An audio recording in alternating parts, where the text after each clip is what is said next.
In Buddhist meditation, you do not turn yourself into a battlefield with good fighting against evil. Evil can be transformed into good and vice versa.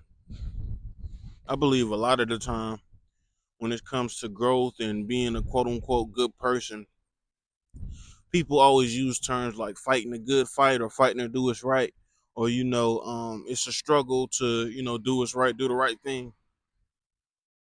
And I used to believe that, but that type of mentality, it really showed me how much war I could wage inside of myself without nobody else's direct contribution to it. And it's like, I don't want my existence to be a struggle. I don't want my existence to be a fight, and I'm not going to contribute to anything from this day forth that is that. I don't want to argue. I don't want to be right. Even if you say something that I know is wrong that pertains to me, I don't have the need anymore to be like, well, let me show you why you're wrong. It's like, nah, you can see the world how you want to see it and you can believe whatever you want to believe. And you are well within your right to do so. But as far as the tit for tat game, as long as I'm consciously moving and not unconsciously moving, I'm not going to choose that. As long as I'm slowing down the pace of my life and slowing down the pace of my evolution so I can see it, so I can smell the flowers, so I can appreciate it, you know. As long as I'm doing that, I'm never going to choose war and turmoil. And I know sometimes it could be hard because we all have intrusive thoughts. And some people succumb to them. Some people believe everything they think, and that is a losing strategy because you will be all over the place if you believe everything you think. You believe every voice in your head, and we all have them. That's the whole thing. I think everybody is schizophrenic to a certain degree, but it's only if you listen to it. If you listen to a lot of the voices, if you listen to some of the voices, rather than having discernment and being like, yeah, I see that thought, I recognize that thought, but I look at that thought as a drop of water inside of a waterfall, inside of a river. It's like, yeah, I see it, but I'm not gonna hold on to it because there's so many other feelings, there's so many other bodies of water that I can add to, that I can tap into, to be connected to. And that's really, our true essence. Our true essence isn't the feelings or the thoughts that come into our mind or come to us. Our true essence is the being underneath that.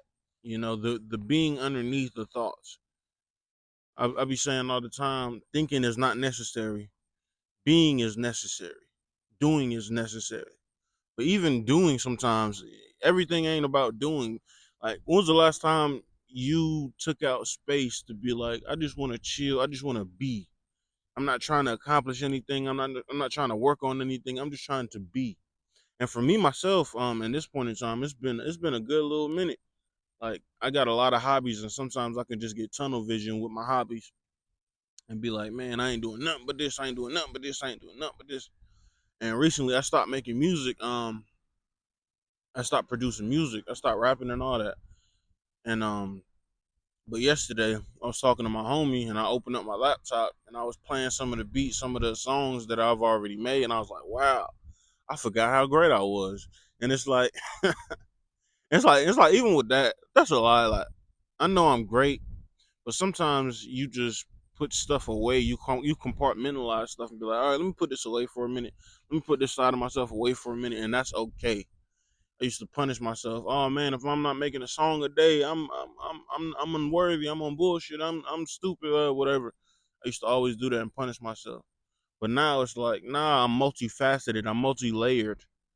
Like, I'm not just one thing. I'm not just a musician. I'm not just a employee. I'm not just anything you could put one word on. And you aren't either. Like, we're so multifaceted. Sometimes we go through seasons and sometimes we be like, I'm gonna stop doing this for a second. Let me start doing this, or let me stop everything altogether. And I think we should all do that. Let me stop everything altogether for a certain amount of time. Maybe it's 5 minutes, 5 hours, 5 seconds, whatever, and an hour. Just stop and be and just appreciate life. And look at your thoughts as drops in a waterfall. Watch them all pass over, but just be the watcher. Like stand back and watch your thoughts. Stand back and watch your emotions, and don't get too connected to it. And that's the root of all meditation. And the more books I read, centered around Taoism and Buddhism, the more connected I am with that message. And it's all the same message. Like I got so many books that it's all the same message, whether it is Taoism or Buddhism or not. Like I got some Christian books that have a similar message, but it's like just take out some time to be and do.